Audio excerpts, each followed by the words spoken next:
Bonjour Madame, Monsieur, bonjour Loris d'abord. Bonjour Léa, bonjour à tous. En route pour la Marina, ils sont en tout 2 duos de candidats à solliciter vos suffrages. Les suffrages des Béninois, citoyens majeurs, ce 12 avril 2026, afin de se voir choisir pour conduire notre destin commun, la destinée du Bénin, les 7 prochaines années. Et pour davantage nous faire cerner la trajectoire qu'ils proposent au peuple béninois, la Haute Autorité de l'audiovisuel et de la communication les a conviés à un exercice d'explication et d'échange sur leur projet de société. Ce magazine, bien évidemment, s'inscrit dans le cadre de la campagne médiatique coordonnée par la HAC et la SRTB. Nous y écouterons Romuald Wadaï, l'un des 2 candidats à la fonction de président de la République du Bénin, et son représentant sur ce plateau, Wilfried Léandre Rongbedi. Bonjour, Monsieur Rongbedi. Bonjour, monsieur Davo. Avant d'échanger avec vous, j'invite les amis téléspectateurs à suivre ce portrait pour connaître davantage le candidat Romuald Wadaï.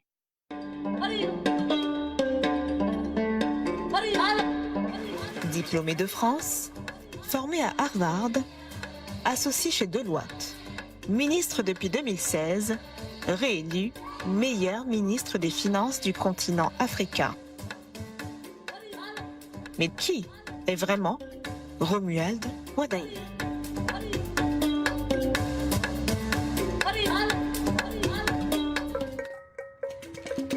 Avant les salles de conseil, avant les négociations internationales, il y a une enfance béninoise. J'ai eu ce privilège d'avoir connu Romuald en classe de CE2 à l'école de base groupe A, à Agla, à Cotonou. On a eu à avoir des parties de football. Romuald avait une longueur d'avance sur le plan d'intelligence sur beaucoup de ses pairs de la période. En général, dans mes classes, les élèves intelligents deviennent automatiquement mes amis. C'est comme ça que Romuald était attaché à moi. Je confiais à Romuald nos cahiers. Il allait les déposer dans ma maison. J'ai connu Romuald Wadaï pendant sa tendre enfance, au moment où son papa était directeur du plan et de la statistique dans le département Borgou, le grand Borgou de l'époque. Romuald aidait son papa à charger les caisses, les cartons et les bidons de Vive PAM. Et j'ai trouvé que cette initiative d'aider son père était quelque chose qui démontrait déjà qu'il avait un caractère serviable. Cet homme, c'est un ami à moi depuis plus de 40 ans. Lui, à l'époque, il faisait partie des meilleurs du collège au pied. C'est quelqu'un qui a basé sa philosophie sur le travail, sur le développement. Une jeunesse béninoise ordinaire, des rêves simples, des racines profondes. J'étais surpris complètement. Comme il venait tout le temps, tous les jours, pour se former. Il ne venait pas en retard. Il était tellement fasciné par ce qu'il faisait. À 17 ans, il regarde vers l'horizon, non pas pour fuir, mais pour revenir plus fort. Il a réussi son bac mention très bien, un bac série C. Et je lui demande, qu'est-ce que tu veux faire? Il dit, tonton, je vais être expert comptable comme toi. Et il s'est retrouvé où c'était vraiment étonnant. Dans un amphi de 120, 130 personnes, il s'est retrouvé le seul Africain noir parmi toute la classe française. Ça lui a permis vraiment de travailler et ça lui a permis d'être major de la promotion. Il apprend à parler au marché, à structurer des économies, à négocier avec le monde, Deloitte, Harvard, les cercles d'excellence internationale. Il a commencé une carrière internationale. Il s'est mis à l'œuvre tout en étant professionnellement à Boston. Il a réussi le diplôme d'expertise comptable américain. Et ça l'a propulsé encore plus. 2016, il a 39 ans et il revient avec un capital rare, la crédibilité internationale au service d'un État. Grâce à Talon, on a pu ouvrir enfin les cordons de la bourse. Et lui, il sait comment on va chercher l'argent. À mon avis, on lui dit, ouais. Depuis qu'il a pris les rênes de la gestion du ministère des Finances, on a constaté une révolution administrative, une révolution dans la gestion des affaires financières. C'est quelqu'un qui écoute les conseils. Quand on lui fait des remarques, il les considère, il prend ça en compte pour mieux faire. C'est quelqu'un qui est d'une gentillesse silencieuse. Et puis il y a ces jeunes, ceux qui l'accompagnent discrètement, ceux pour qui il est un vrai mentor. Il a une vivacité d'esprit qui lui permet d'appréhender rapidement les éléments de son environnement ou les éléments d'une situation qu'on lui a présentée. Cet homme, M. Romuald Wadayi, est un homme de qualité qu'il faut soutenir à tout prix. Alors j'ai dit à Wadayi, félicitations. Romuald Wadayi est, comme vous le savez, en duo avec Mariam Chabi Talata, sa colistière et candidate à la fonction de vice-présidente de la République. La candidature de ces deux personnalités est portée par plusieurs mouvements, plusieurs formations politiques et personnalités du Bénin. Loris Davo. Et ce, parce que leur parcours, leur engagement, leurs rêves ont amené leurs camarades politiques à croire en eux. Et ils vous demandent d'en faire autant. Mais sur quelle base? Pourquoi eux? Et pour quel projet commun? Le Bénin auquel nous aspirons tous, ce Bénin prospère, peuvent-ils le réaliser? Pour y chercher des réponses, décortiquons ensemble les grandes priorités du projet de société du candidat Romuald Wadayi, projet qu'il a présenté officiellement déjà et que nous vous invitons à suivre. Monsieur le Président Nicéphore Dieudonné Soglo, mes respects. Madame la vice-présidente de la République, Mariam Chabi Talata, chère colistière, Mesdames, Messieurs, distingués invités en vos rangs, grades et qualités, chers jeunes, merci.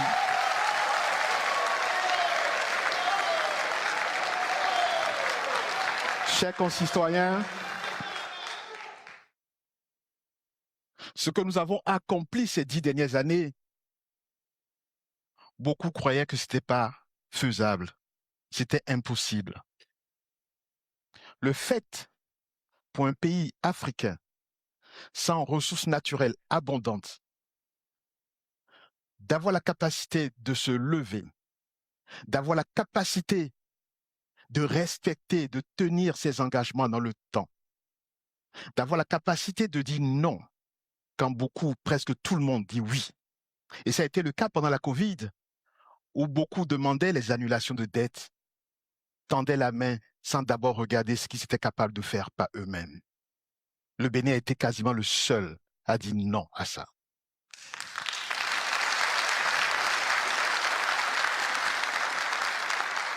Être capable d'opérer des transformations si majeures en si peu de temps relevait d'un défi quasiment impossible. Mais nous l'avons fait. Et nous l'avons fait grâce à la vision du président Talon dans son projet de société dénommé Bénin Révélé.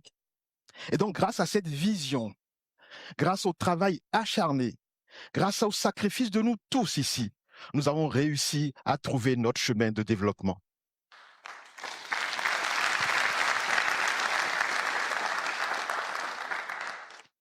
Mais le chemin du développement est un processus long, un processus par étapes. Sur ce processus long, la capacité d'un État à répondre aux attentes, aux besoins des uns et des autres dépend également de ce qui se passe autour de nous. Il est clair, et nous le voyons tous depuis plusieurs années maintenant, la sous-région, le monde dans son ensemble traverse des crises après crises. Ces crises, mais également quelques erreurs que nous avons commises, nous ont empêchés de pouvoir apporter au plus grand nombre la prospérité que nous envisageons. Et tant qu'il reste un Béninois qui n'a pas encore senti les fruits de la croissance dans son ménage, c'est qu'il reste encore du travail à faire.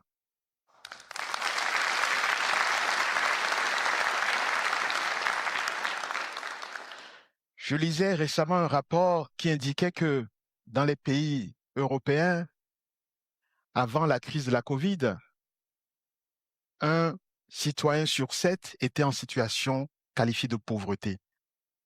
La situation de pauvreté n'est pas une réalité que africaine, c'est une réalité globale. Mais il y a pauvres et pauvres. Il y a l'extrême pauvreté. Et l'extrême pauvreté se caractérise par 5 facteurs. L'accès à la nourriture, le fait pour quelqu'un de se lever le matin et de ne pas avoir la moindre idée de ce qu'il mangera dans la journée. L'accès à l'eau potable, la moitié du poids de notre corps est constitué d'eau. Boire de l'eau des marigots, c'est se rendre structurellement malade. Ne pas avoir accès à un soin de santé de proximité. 3e facteur, se soigner. 4e, avoir un toit. Et 5e, un emploi. Et le nombre de nos concitoyens dans cette situation d'extrême pauvreté est désormais intolérable. Si la réalité de la pauvreté est une réalité mondiale, la réalité de l'extrême pauvreté est un défi que nous pouvons affronter ensemble.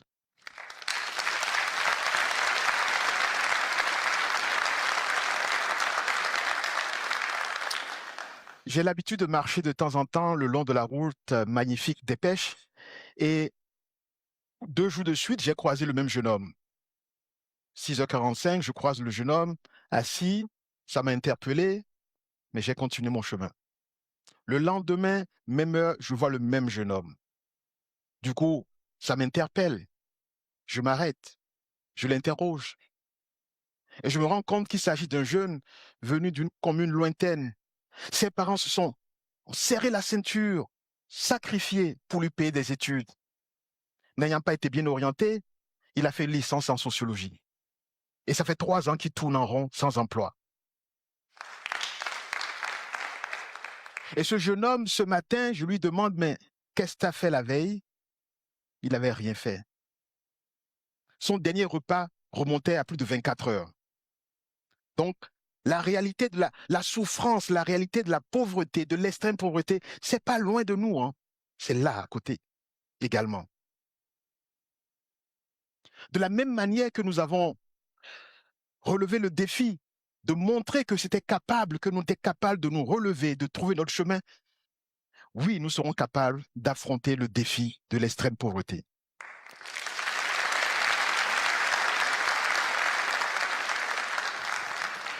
Je voudrais faire une pause et vous rappeler l'une de mes toutes premières interventions en tant que ministre de l'économie et des finances. Nous sommes en décembre 2016. Je présentais la vision du président Talon sur la transformation de notre économie. Et j'indiquais que compte tenu de la structure de notre économie, compte tenu du rythme de progression de la population, il fallait absolument porter le taux de croissance, c'est-à-dire la vitesse à laquelle nous créons les richesses dans le pays, il fallait porter ce taux au-delà des 7%. Tant que le rythme de création de richesses ne dépassera pas ce seuil de 7%, et compte tenu de la structure de notre économie et des naissances qui viennent tous les jours, nous n'allons pas réussir à renverser le rythme de création d'extrêmes pauvres. Alors, je suis heureux de vous annoncer que depuis l'année passée, nous avons franchi ce cap.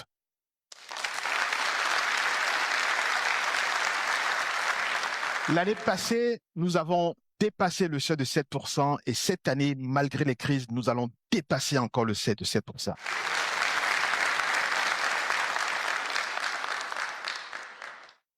D'un budget de 1000 milliards il y a 10 ans, le budget aujourd'hui fait plus de 3000 milliards. Je vous donne ces chiffres pour vous indiquer que nous sommes désormais prêts. Nous avions dit en 2016, et je ne savais pas que j'allais avoir le privilège d'être devant vous pour présenter le projet de société, mais je l'ai dit dès 2016 qu'il fallait absolument passer ce cap. Et se trouve, ce cap est maintenant passé. Nous sommes désormais prêts à aborder la deuxième étape de notre développement.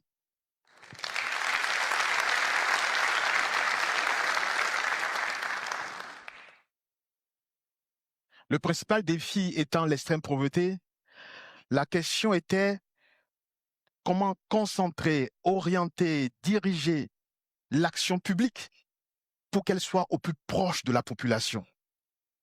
Comment faire pour que la prospérité arrive le plus vite possible dans chacun des foyers?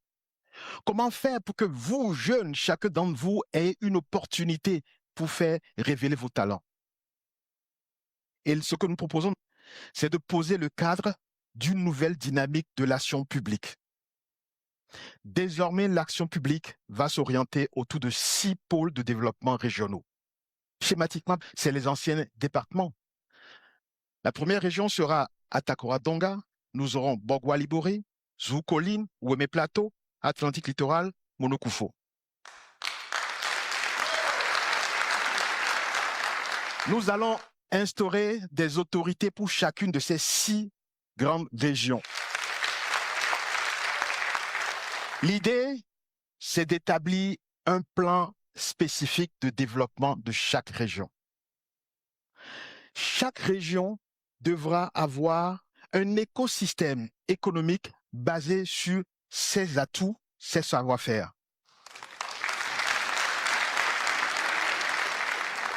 Donc, visuellement, vous verrez un cercle qui est le moteur du développement de chaque région. Et ce moteur doit être drivé, comme on dit, dirigé par les spécificités, les atouts et les savoir-faire de la région. En plus de ce moteur, il y aura 4 axes cardinaux, 4 sujets transversaux qu'on devra retrouver dans chacune des autres régions. Il s'agit de l'agriculture, du tourisme, de l'industrie et de l'innovation. Je voudrais insister là-dessus. Quelle que soit la spécificité de la région, il faudra trouver dans chacune de ces régions ces 5 choses. L'écosystème spécifique qui tient compte des réalités, des savoir-faire, des atouts de la région, mais il faudrait obligatoirement que les 4 facteurs que j'ai indiqués, agriculture, industrie, tourisme et innovation, soient présents dans chacune des régions. Sur l'agriculture, je démarrerai par ça. Nous avons la chance d'avoir l'activité agricole dans toutes les régions du pays. Mais il y a des réalités qui parlent. Nous savons très bien que 3 millions de producteurs agricoles, aujourd'hui, sont des actifs qui, pour beaucoup d'entre eux, sont dans un état de pauvreté. C'est des gens qui souffrent, qui travaillent, mais malgré ça, quand ils sont malades, ils ont du mal à se soigner. Quand ils finissent à 50 ans, la force les lâche, ils n'ont pas de retraite. Et nous connaissons tous les conséquences de cet état de fait. Les mariages précoces, les mariages multiples. Les enfants sont devenus la seule assurance retraite dans le monde rural. Nous pourrons mettre fin à ça.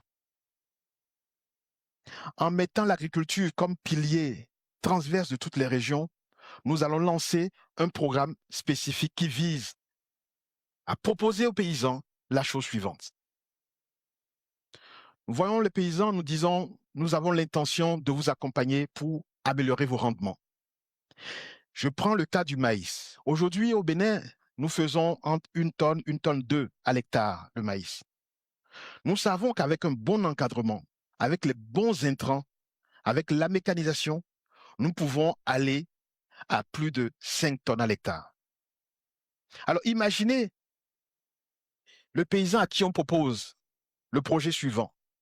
Nous venons vers vous, nous vous accompagnons sur la période en apportant le package, l'accompagnement, la mécanisation, les intrants, donc les bonnes semences, les engrais. Si à la fin de la récolte, vous avez moins de votre tonne à l'hectare, on vous paye. Si vous avez plus du tonne à l'hectare, qui est votre rendement habituel, alors on prélève une partie de l'excédent, on prélève en nature, on se charge de commercialiser et avec cet argent, on fait 3 choses. 1, on met un peu de fonds de côté pour renouveler le programme pour le paysan, pour racheter l'intrant et payer l'encadrement pour la saison suivante. 2, on met un peu de moyens pour sa santé. Et 3, on lui constitue sa réserve pour sa retraite.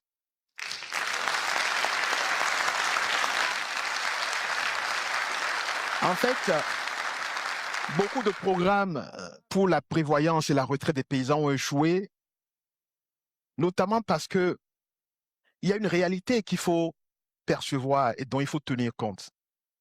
Le paysan qui récolte et qui va au marché, qui vend son produit et qui a le cash en main, ne lui demandez pas de contribuer pour demain.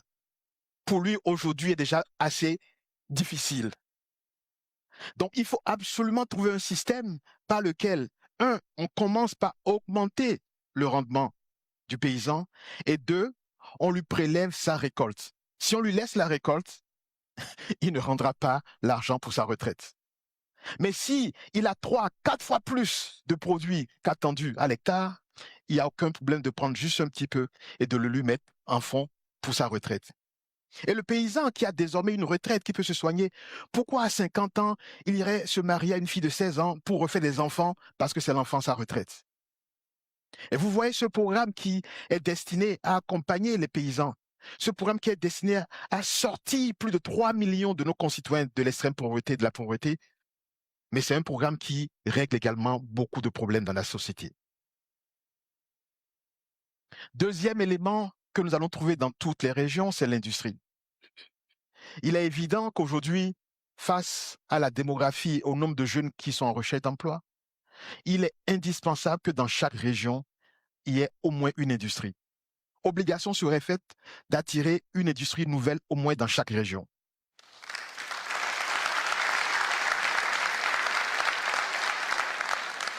De la même manière, troisième point sur le tourisme, il faudrait que chaque région ait au minimum un village ou une ville de splendeur.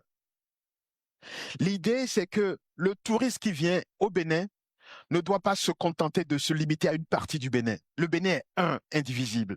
Et nous voulons que partout, il y ait de quoi attirer l'attention du visiteur qui vient. Je veux que celui qui atterrisse à Cotonou ne se contente pas que de voir la marina, qu'il ait envie d'aller en pays tata, d'aller voir les Tata Somba. Je voudrais et je tiens à ce que dans chaque région, l'accent soit mis pour qu'il y ait au minimum un village, une ville de splendeur. Nous devons faire en sorte que le travailleur qui est ici à Cotonou, qui prend quelques jours de repos avec sa famille, ait d'abord envie de dire « je vais à Dassa, je vais à Boukoumbe », plutôt que de dire « je vais ailleurs pour ne pas nommer un pays à côté ». Nous pouvons le faire. Nous devons développer le tourisme local. Nous devons faire en sorte que nous-mêmes, nous ayons envie de visiter les autres régions. Il ne faut pas qu'un citoyen qui quitte une région pour une autre ait le sentiment qu'il est dans un autre pays. Et ça, nous devons le faire. C'est pour ça que nous ferons obligation à chacune des régions d'avoir au minimum un village, une ville de splendeur. Et le dernier pilier transverse aux 6 pôles, aux 6 régions, c'est celui de l'innovation, chers jeunes. Vous savez, je suis né à Lokossa, je n'ai pas choisi d'être né à Lokossa, et donc on ne choisit pas où on est. Mais c'est la responsabilité de l'État de faire en sorte qu'il y ait une égalité de chance pour tous, quel que soit là où on est. Et face à la technologie, nous allons nous assurer que vous, jeunes, partout où vous êtes dans le Bénin, vous disposez d'un écosystème qui vous permette de vous former, de vous encadrer et de faire éclore tous vos savoir-faire sur le domaine numérique. Nous sommes persuadés qu'en mettant l'accent sur la technologie, en vous donnant tous les moyens qu'il faut, le Bénin deviendra un pays exportateur de solutions technologiques. Nous le pouvons.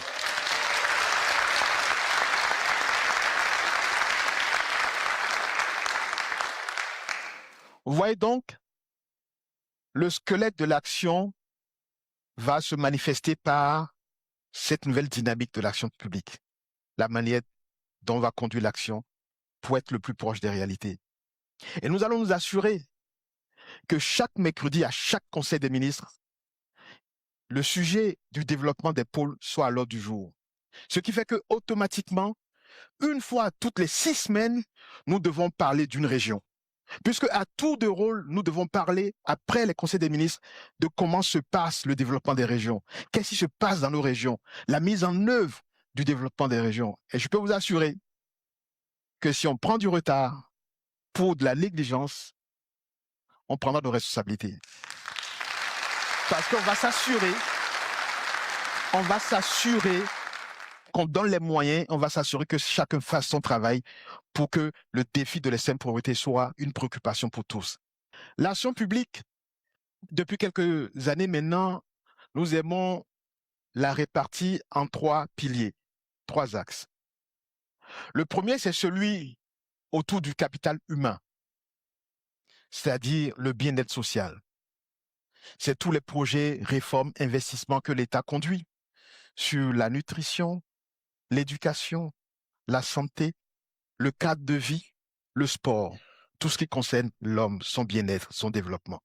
Nous avons eu une chance phénoménale, c'est que pendant les 10 dernières années, des diagnostics approfondis, des études détaillées ont été réalisées sur tous les champs. Nous savons exactement ce qu'il faut faire. Nous savons où nous avons failli. Nous connaissons nos erreurs, nous connaissons les attentes et nous savons faire.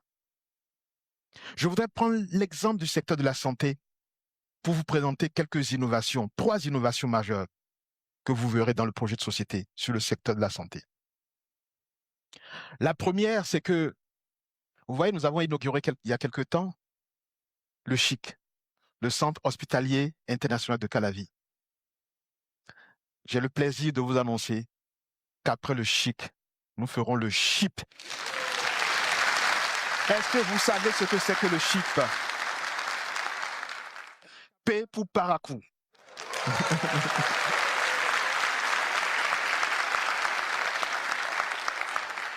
Nous allons construire le Centre hospitalier international de Paracou pour que nos concitoyens du Septentrion qui ont des pathologies complexes, qui demandent des équipements de pointe, n'aient pas fait des centaines de kilomètres pour venir à Calavi. Et notre ambition, c'est que même des malades d'autres pays voisins pourraient venir à Paracou se soigner et faire de Paracou un vrai pôle de soins et de traitement des maladies complexes. Exactement ce que nous avons fait à Calavi. Après le CHIP, nous ferons le CHIP. Bien entendu, il y a un travail formidable qui a été fait pour identifier village par village, région par région, les dispensaires, les centres de santé qu'il faut rénover, là où il faut construire. Le ministre de la Santé a fait un travail formidable. Il y a tous les financements sont en cours et tout est en cours, donc pas besoin de revenir là-dessus. Nous allons dérouler ce qui est déjà en cours et compléter par le CHIP.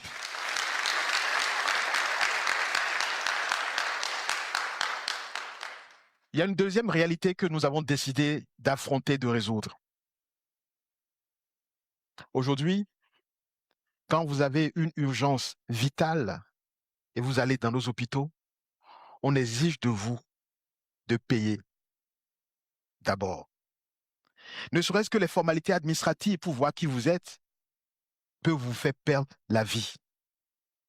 Désormais, de façon systématique, automatique, pour les urgences vitales, on vous soigne d'abord.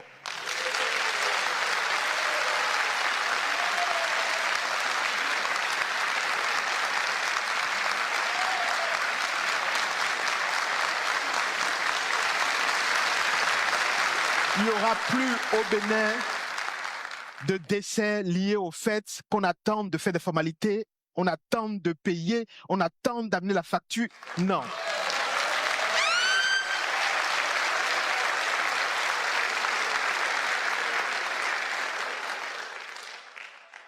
Et ça sera fait, vous savez, c'est ça la beauté d'être en continuité. On n'a même pas besoin d'attendre le 12 avril. On va le faire là, maintenant, tout de suite.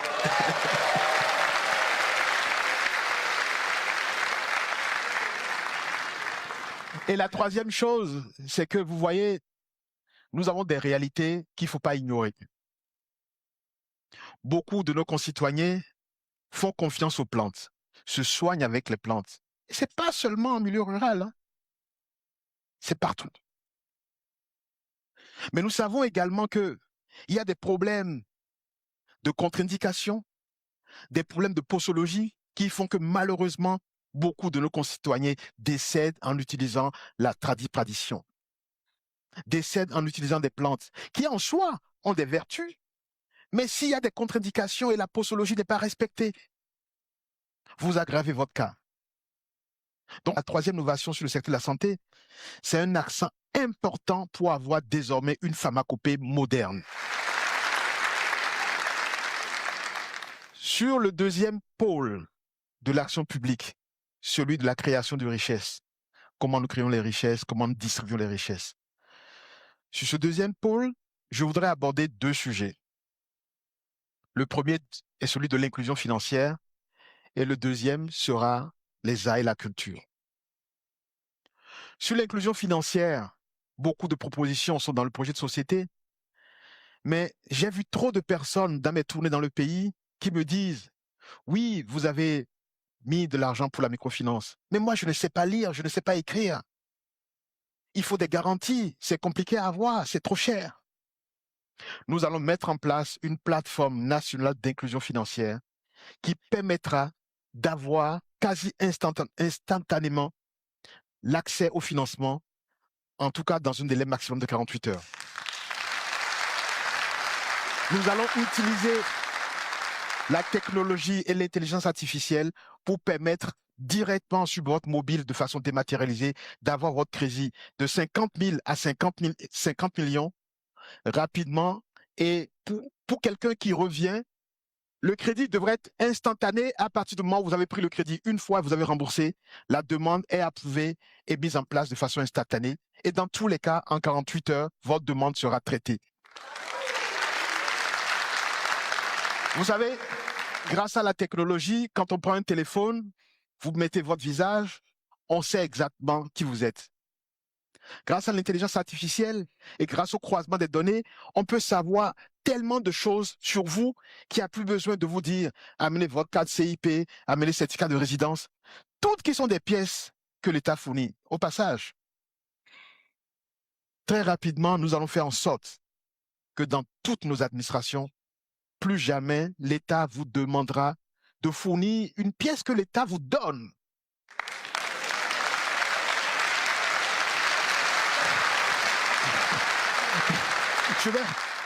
Je veux renouveler mon passeport. Je suis devant l'agent. Il me dit certificat de nationalité, casier judiciaire, certificat de résidence. Tout ce qui sont des documents que lui-même doit te donner, mais il n'a qu'à te le donner.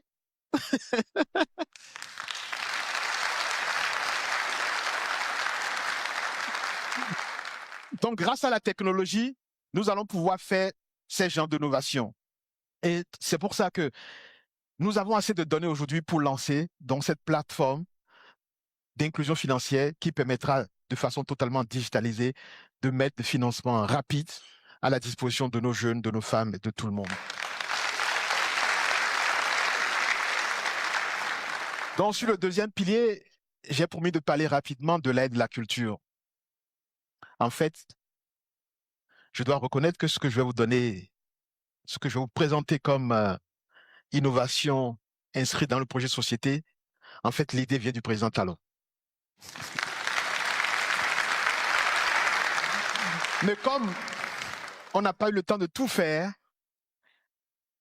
et je sais que c'est quelque chose qui tient à cœur et qui tient à cœur aux milliers de nos concitoyens qui sont dans le monde artistique, que ce soit la plastique, la musique, la danse, la littérature et même la numérique. Combien d'entre eux ont accès à une retraite? Combien d'entre eux savent se soigner? Et ça a été une préoccupation du président Talon. À deux, nous en avons parlé beaucoup de fois. Mais comme j'ai dit, le développement, c'est un processus long et par étapes. Mais comme maintenant nous sommes forts, nous allons pouvoir le faire. Et dans le projet de société, nous avons mis en place un programme d'excellence pour nos jeunes, pour tous nos concitoyens qui sont dans le domaine de l'aide et de la culture.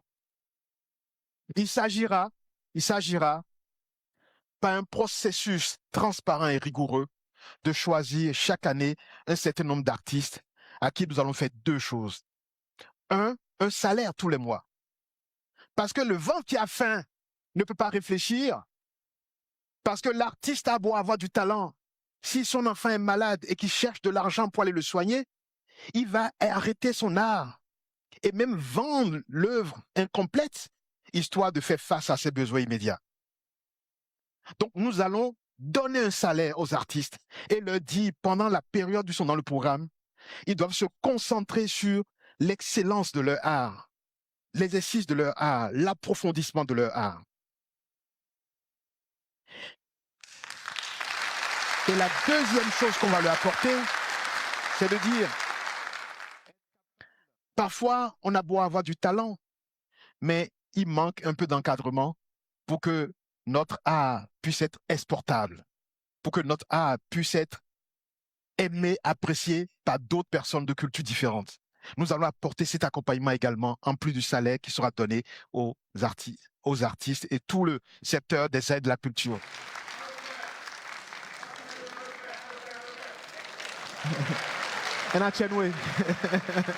Merci. Le troisième pilier qui reste dans l'action publique, c'est celui qui concerne nos institutions, les libertés fondamentales, la démocratie, la sécurité. Et sur ça, je voudrais vous dire tout mon engagement à être garant des libertés individuelles, à respecter nos institutions, à respecter la démocratie. Nous allons maintenant entamer une phase de stabilisation de ce que nous avons fait sur ce pilier depuis les 10 dernières années.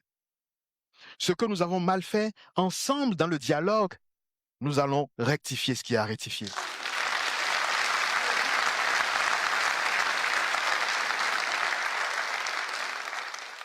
Et sur le domaine de la sécurité, qui est capital, parce que sans sécurité, tout ce que nous avons dit jusque-là est vain.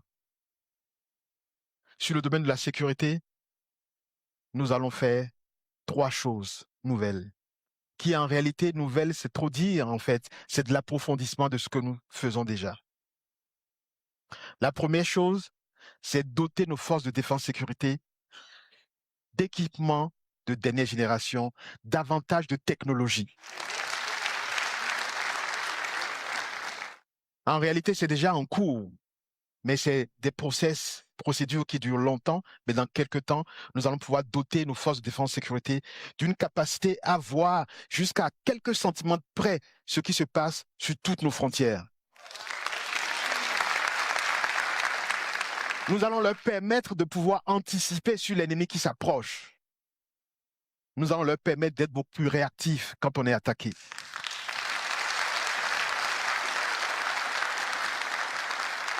La deuxième chose, c'est que nous allons opérationnaliser très rapidement les polices municipales. Dans toutes les communes frontalières, nous allons doter nos mairies de police municipales. Il s'agira de faire en sorte que les jeunes, dans leur propre environnement, nous les formions, nous les équipions et que nous leur donnions la possibilité de défendre leur maison, leur famille, leurs frères et sœurs, leur environnement. Parce que nous croyons que l'action de proximité doit compléter l'action de nos forces de défense et sécurité.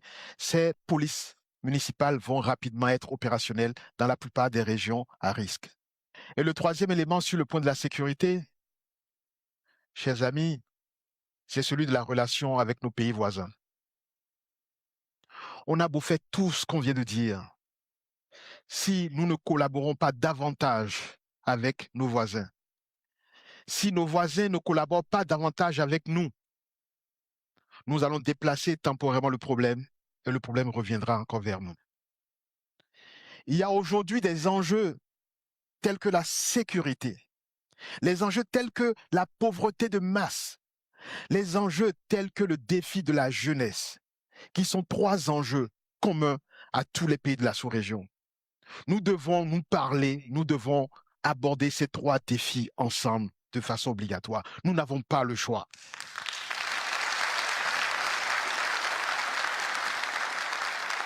Nous allons saisir l'occasion du renouvellement à la tête de l'État pour repartir encore vers certains de nos voisins qui peinent à nous faire confiance.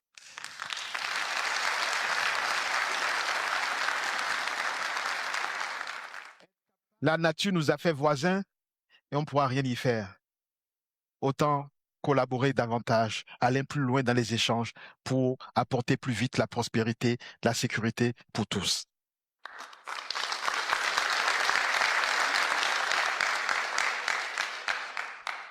Chers amis,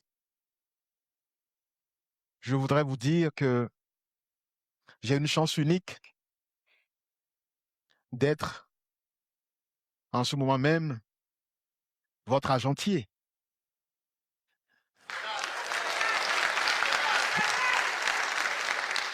Le président Talon m'a fait confiance et j'ai eu l'honneur de gérer l'une des choses que vous avez de plus cher, c'est votre argent. Et vous avez vu comment je l'ai géré, avec sérieux, rigueur.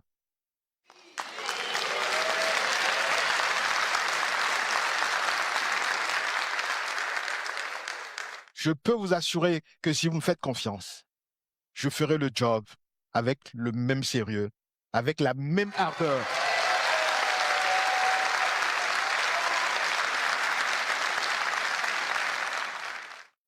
La manière dont j'ai tenu le ministère de l'économie et des finances, en respectant les cadres qui y sont, en bâtissant sur l'existant et en ne détruisant pas l'existant, c'est ma marque de fabrique.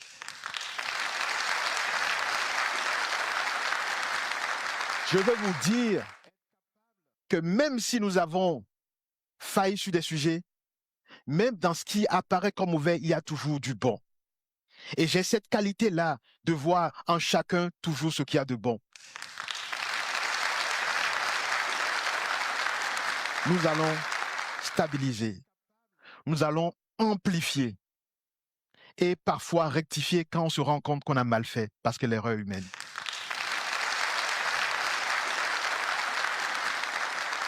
Je veux vous donner l'engagement que je vais servir avec intégrité, avec courage, avec constance. Je suis persuadé qu'en me faisant confiance, nous allons aller plus loin ensemble. Je vous remercie.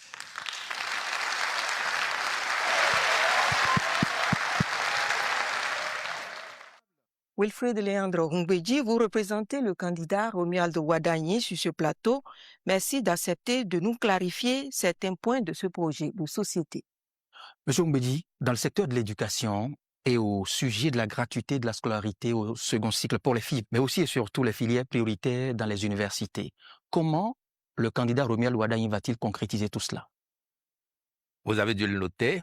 Le candidat a indiqué que sous son magistère, si nous lui faisons massivement confiance le 12 avril prochain, il mettrait en œuvre la gratuité absolue de l'éducation pour les filles dans nos écoles publiques. Aujourd'hui déjà, le primaire, il est entièrement gratuit pour les garçons comme pour les filles. Le secondaire, il est gratuit pour les filles dans tout le pays jusqu'en 3e. Mais depuis 2-3 ans, le gouvernement auquel il a appartenu a expérimenté la gratuité de l'enseignement pour les filles au secondaire, donc second cycle du secondaire, dans une vingtaine, une trentaine de nos communes.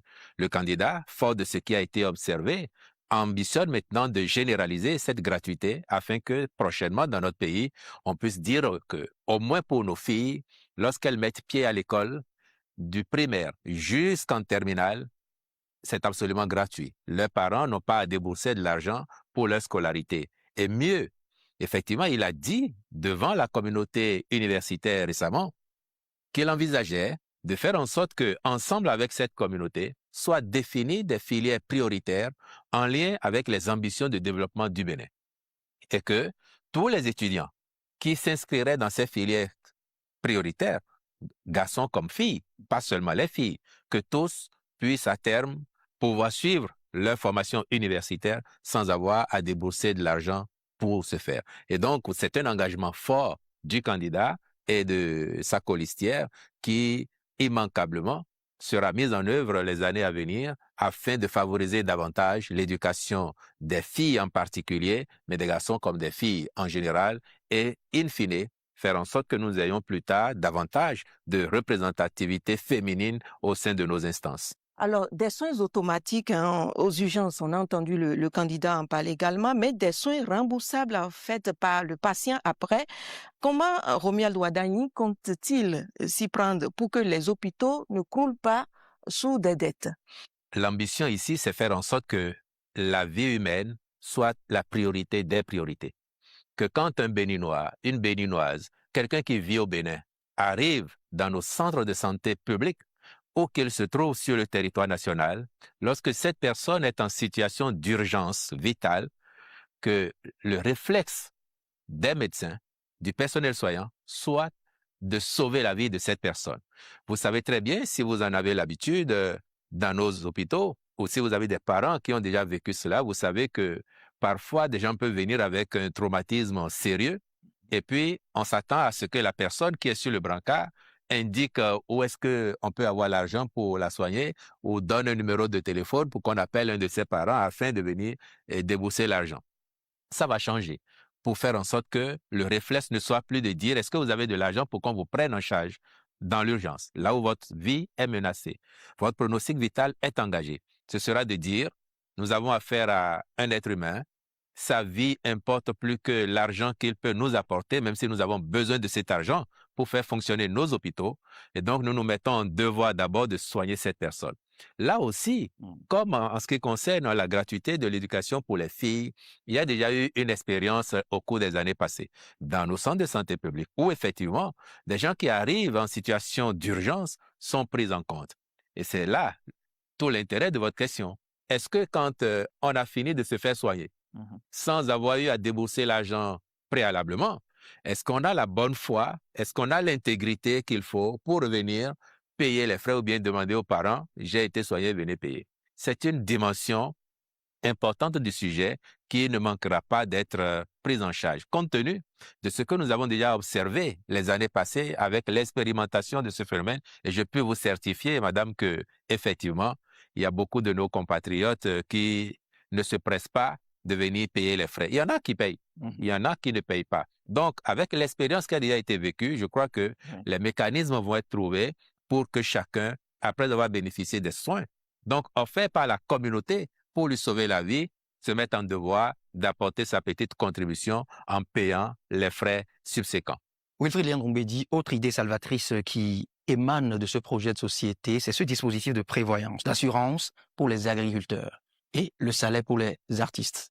Quels critères pour quel profil de bénéficiaires? Deux préoccupations. En ce qui concerne les agriculteurs, le diagnostic du candidat a mené à dire que nous avons à peu près 3 millions de nos compatriotes qui vivent de l'agriculture, qui pendant les années fastes, là où ils ont encore toute la force de leurs muscles, se dévouent à nous nourrir. Et puis, quand les forces commencent à les lâcher, ils sont presque abandonnés, ils n'ont plus assez de ressources.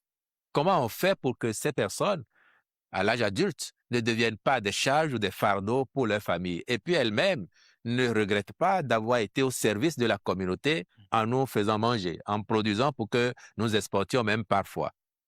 La solution que propose Romuald Ouadagni, c'est de dire que, l'État va aider ces agriculteurs à produire plus. En quoi faisant? En mettant à leur disposition des semences sélectionnées au rendement beaucoup plus important que les semences traditionnelles auxquelles ils ont affaire. Avec l'encadrement et le suivi des services techniques de l'État, donc les agriculteurs vont être amenés à expérimenter et à mettre en œuvre cette mesure avec les semences sélectionnées. Et le candidat dit bien, si nous faisons ça, parce que nous sommes sûrs que le résultat sera au rendez-vous. Mais si nous le faisons et que l'agriculteur, par extraordinaire, n'avait pas le résultat, c'est-à-dire qu'il a moins ou autant que ce qu'il a l'habitude d'avoir en termes de rendement, celui qui à l'hectare faisait 1 tonne, s'il se trouve à 800 kilos ou bien 1 tonne tout juste, le mécanisme est tel qu'on ne lui prend rien. Mais lorsqu'on lui a apporté les semences, on lui a apporté l'encadrement, et qu'au lieu de faire 1 tonne à l'hectare, il se retrouve à 2, 3, 5, 10 tonnes à l'hectare, en ce moment, le système prévoit qu'on puisse prélever une partie de sa récolte, donc le surplus, en ayant discuté préalablement avec lui, et c'est cette partie qui est prélevée. Donc, on ne lui prend pas de l'argent directement, mais on prend en nature. C'est cette partie qui est prélevée, qui va être injectée dans le dispositif, à charge pour l'État d'organiser la vente ou la transformation, et une partie du revenu sorti de cette partie prélevée ira maintenant dans une caisse pour préparer la retraite de cet agriculteur. Ça veut dire que vous comptez sur la bonne foi des agriculteurs, en fait, pour déclarer ces rendements-là. Pas que, mais si l'État décide de faire cette opération, c'est qu'il mettra également les moyens à disposition, les structures qu'il faut pour accompagner. On connaît les agriculteurs, on connaît les spéculations dans lesquelles chacun, généralement dans le pays, s'emploie. Donc, à partir de ce moment-là, il y a une base objective qui est disponible. À charge maintenant pour nous d'aller plus loin avec les services qui vont être mis en place pour opérationnaliser cette promesse du candidat. Alors, les artistes. Parlant des artistes, j'ai entendu après la présentation du projet de société de candidat que certains de nos concitoyens avaient considéré que systématiquement, tous les artistes du pays devraient bénéficier d'une prise en charge, d'un salaire. Non, c'est pas ce que le candidat a dit. Et on l'a encore entendu tout à l'heure. Ce que le candidat dit, nous avons des artistes qui sont talentueux. Mais vous savez, dans la vie de tous les jours, il y a des personnes comme vous et moi, et les artistes aussi, il y en a parmi nous, êtres humains, qui dans la contrainte vont laisser exprimer leur génie de façon remarquable. Mais il y en a aussi qui, dans la précarité, vont sombrer, quel que soit le génie qu'ils ont. Ce que dit le candidat, c'est que on va identifier les artistes qui ont un potentiel affirmé, compte tenu du travail qui a été fait ces dernières années par notre pays pour donner davantage de visibilité à nos artistes, faire en sorte que notre pays intéresse le monde au plan artistique et culturel. Donc, il y aura un mécanisme d'identification conduit sans aucun doute par les professionnels, mais aussi par les représentants de l'État, pour que ce soit sérieux. Et c'est parmi les artistes les plus performants, en fonction de la cagnotte qui sera mise à disposition chaque année, que seront sélectionnés les bénéficiaires qui vont bénéficier donc de cet accompagnement de l'État pour être dans des conditions telles que la contrainte ne soit pas une limite à l'expression de leur talent. Et ça, je crois que chacun devrait pouvoir comprendre que systématiquement, on ne puisse pas prendre en charge tout le monde dès le début. Peut-être qu'en progressant, le pays devenant de plus en plus riche, il sera possible un jour d'intéresser davantage de personnes. Alors, comme solution aux embouteillages, Wilfried Leandro Humbedi, et surtout dans le Grand Nokoué, le candidat envisage par exemple le développement du transport fluvial. Est-ce un projet à court terme ou à long terme et pour quelles conditions? D'abord, je vous rassure que ce n'est pas à long terme, c'est à moyen terme. Parce que là aussi, vous m'excuserez de le dire, le candidat a eu l'avantage d'avoir appartenu à un gouvernement dans lequel il a travaillé depuis 10 ans et il sait très bien tout ce qui a déjà été fait et où nous allons. Là-dessus, je peux vous certifier qu'effectivement, il y a un programme spécial pour renforcer et faciliter la mobilité dans le Grand Nokoué. Et c'est dans ce sens que le transport fluvial est envisagé comme une piste aussi. Nous allons refaire certains de nos ponts pour les dimensionner de façon à favoriser le transport fluvial. Nous allons avoir des bus, nous allons avoir des motos électriques pour tout cela participer à la promotion d'un monde durable, le développement durable comme nous disons. Donc, je vous certifie que avant d'avoir franchi quelques années dans le septennat, vous verrez l'effectivité de ce projet puisqu'il est déjà pensé, il ne reste qu'à le mettre en œuvre. Wilfried Leandro Humbedi, s'il y a une chose qui tombe bien sous le sens ces derniers jours, c'est la kyrielle de ralliement d'avant élection, Tchabi Aïe, Guido Soumitop et Eric Ngourete, tous des figures de proue de l'opposition béninoise. Il ne manque que l'ancien président de la République, Boni Yaï.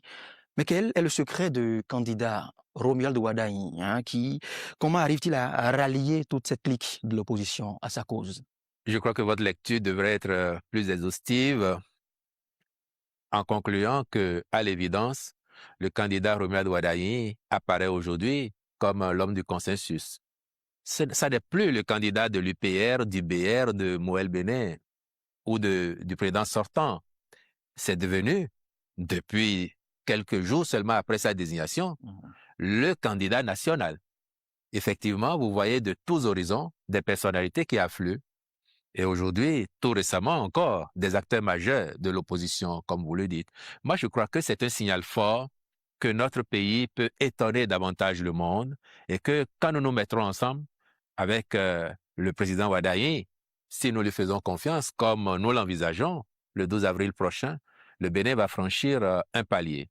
Et que ce que nous avons pu faire ensemble avec le président Talon nous apparaîtra nous-mêmes, in fine, comme juste le début de quelque chose, puisque ça va s'amplifier au cours des années à venir. Ça veut dire que le casting qui a conduit à identifier le candidat Wadaye et pour en faire le candidat de la majorité présidentielle actuelle, ce casting est bon et que par ailleurs, le profil du candidat lui-même, il convainc, que sa personnalité rassure les uns et les autres et nous appartiendra tous ensemble avec lui de l'aider à ce que cet essai soit transformé afin que les résultats que nous apprécierons tous ensemble vers la fin du septennat soient à la hauteur des espoirs que sa candidature suscite. Le candidat Wadaye ne sera-t-il pas confronté, une fois président de la République, à l'épineux problème de contentement? Moi, je crois que pour l'expérience qu'il a vécue aux côtés du président Talon, le président Wadaye, quand il sera en situation,